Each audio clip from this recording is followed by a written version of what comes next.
Hello guys, in this plasticity quick tip I'll show you a nice difference between using offset and using extrude and how you may want to do different things in different situations.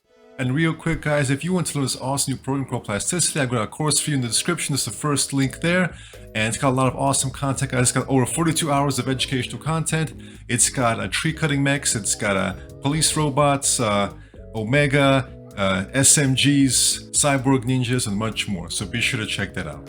So if I select this right here and press O for offset. Now I'm not talking about offset for like this, I'm talking about offset when you actually extrude. So if I select this and by default set to offset, and I press D for distance, and then I go ahead and press A for angle adjacent. What you're gonna notice is that it tends to like scale the top part, and kind of allows us to cut away the outer portions like so. If we were to go further in here and then I'll press A, what you're going to notice is that it tends to kind of give this kind of cutting away effect as it kind of cuts away like so. Alright, let me go ahead and redo that. Alright, so you can notice it kind of cuts away more like this.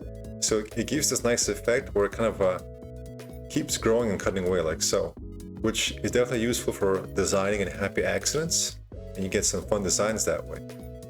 Alright, but if I select this and I override the offset by pressing E to switch to extrude, and then I extrude this down, so now I can press A to also activate angle, but it's going to work differently. Instead of like scaling the outer portion and kind of offsetting, it's going to kind of scale the inner portion like this. So in many situations, I actually want to go ahead and use extrude and not offset, because even though at the surface it may seem like a similar thing, like if I press D, it goes down. If I press E, it goes down. These are actually different operations. They are doing different things. So just something to keep in mind, guys.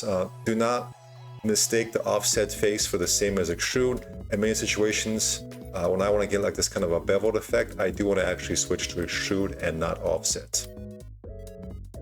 Alright guys, I also want to show you how in many situations I think the extrude command is superior. So if I go ahead and shift D and X moves to the right.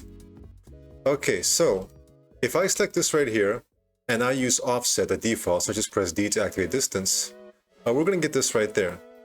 Alright, and then right here I'm going to go ahead, this time I'm going to go ahead and replace offset, the default command that pops up when you select the faces. I'm going to press E to activate extrude. And I'm also going to press D to go in there. Alright, there we go. So at first glance, you may think this is the same tool, what's the big deal?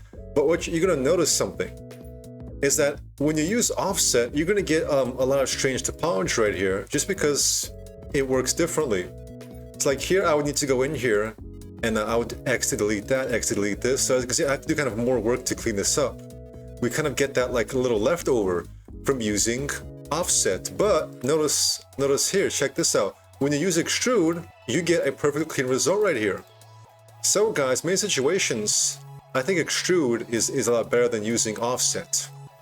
So guys, don't be fooled. Even though extrude and offset seem like they're the same kind of tool, they actually do different things and function differently. So be aware of what you're using. Thank you for watching and take care.